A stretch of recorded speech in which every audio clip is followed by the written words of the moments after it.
අත්හැරීම කියලා කියන්නේ මෝඩකම. මෝඩකමක්. ඔව්. අත්හරිනවා කියලා කියන්නේ තවත් අදින් අල්ලා ගැනීම. නිකමට හිතන්න ඔබ අතේ ඔය තියෙන ෆෝන් එක ඔබට අතහරින්න ඕනේ කියලා. එතකොට ඔබ කරන්නේ ඒක ඕෆ් කරලා පැත්තකට දාන්න. නැත්තම් වෙන කාට හරි දෙන්නේ. එහෙම නැත්තම් ෆෝන් එක දිහා බල ෆෝන් එක සම්බන්ධයෙන් එන හැඟීම් ප්‍රතික්ෂේප කරන්නේ.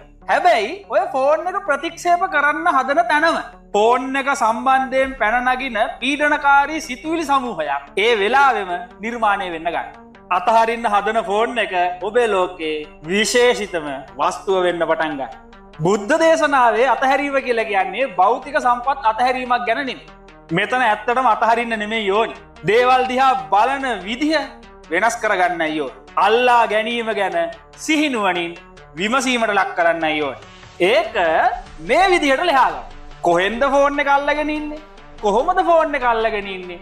කවුද ෆෝන් එක අල්ලගෙන ඉන්නේ? ෆෝන් එක කියලා කියන්නේ සංකල්ප දත්තයක්. ඒක හැදිලා තින්නේ හිතේව මැවීමක් විදිහට. ඇත්තටම ඔබ බැඳිලා ඉන්නේ ෆෝන් එකකට නන් නෙමෙයි. ෆෝන් එකෙන් ඔබට ලැබෙන වින්දනය.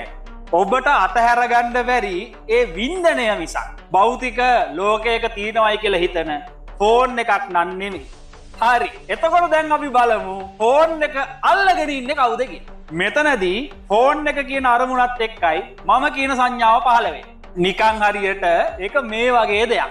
ඔබයි මායි දෙන්නම උපදින්නේ එකම මොහොතක. ඔය පැත්තෙන් ඔබ කියලා මිරිගුවක් හැදෙද්දී මේ පැත්තෙන් මම කියලා අර මිරිගුවේම ප්‍රතිබිම්බය මායාවක් විදියට නිර්මාණය වෙන්න ගන්න. එකම සිතුවිල්ලක් ඇතුලේ ෆෝන් එකත් මමත් කියන දෙයන්තය නිර්මාණය වෙන්න පටන් ගන්න. එතකොට ෆෝන් එක කොහෙන්ද අල්ලගත්තේ? ෆෝන් එක කොහොමද අල්ලගත්තේ? ෆෝන් එක කවුද අල්ලගත්තේ?